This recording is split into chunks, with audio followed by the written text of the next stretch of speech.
আমার হাতে দেখতে পাচ্ছেন পেট্রোল। পেট্রোল আমরা একসময় 90 টাকা করে কিনতাম, হঠাৎ পেট্রোলের দাম বেড়ে যাওয়ায় এখন 125-30 টাকা করে কিনা লাগছে। এখন বিষয়টা হচ্ছে, বিষয় ওইটা না, এখন হচ্ছে পয়েন্টে আসেন। এই পেট্রোলটা মনে করেন আমি কিনছি, এটা হচ্ছে 100 টাকা, সাপোজ মনে করেন যে 100 টাকা দিয়ে কিনছি। হ্যাঁ, এটা পলিটা এই করে তুলে ফেলাই, তাহলে আপনারা আরো ভালো দেখতে পাবেন। উঠে নাকি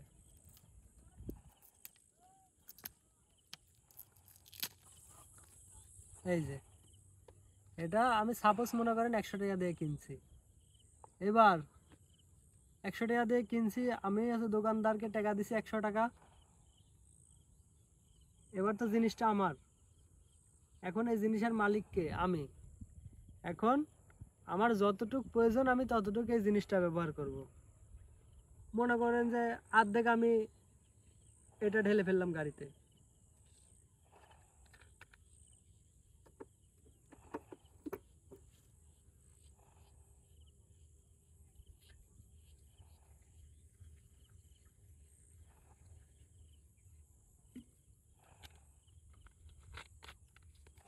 এই যে ঢেলে ফেলছি।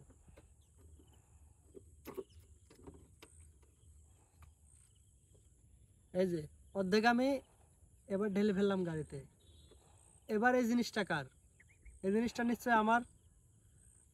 আমরা যখন এখন আসেন পয়েন্টে আসেন, ঠিক আছে, পাঁচ আটার সুযোগ নাই, সাদাকে সাদা কালোকে কালো বলতে হবে। এখন এই পেট্রোলটা আমার, আমার যতটুকু প্রয়োজন আমি ততটুকু ব্যবহার করছি। এখন এটা আমি যখন ইচ্ছা তখন, যতদিন ইচ্ছা ততদিন পর্যন্ত এটা আমার কাছে আমি রেখে দেবো, এর কোনো সমস্যা নাই। এবার আমি একটা মোবাইলে এমবি কিনলাম, মনে করেন যে 10 জিবি কিনলাম। 10 জিবি কিনে, ওটা তো আমারই জিনিস, আমি যেহেতু টাকা পেড করে কিনছি, ঠিক আছে, সেহেতু সেই জিনিসটা আমার।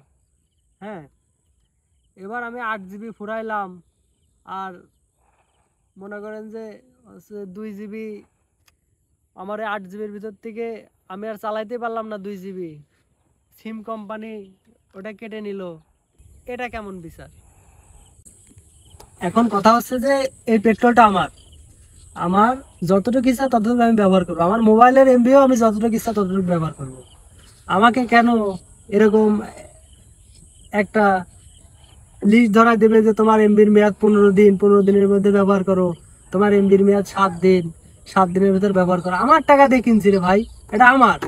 সিম কোম্পানি কেন এটা, এটা কেন ডিসাইড করবে যে আমার টাকা দিয়ে কিনা এমবি, ওরা কেন ডিসাইড করবে যে কতদিন ব্যবহার করব? এটার একটা প্রতিবাদ করা উচিত।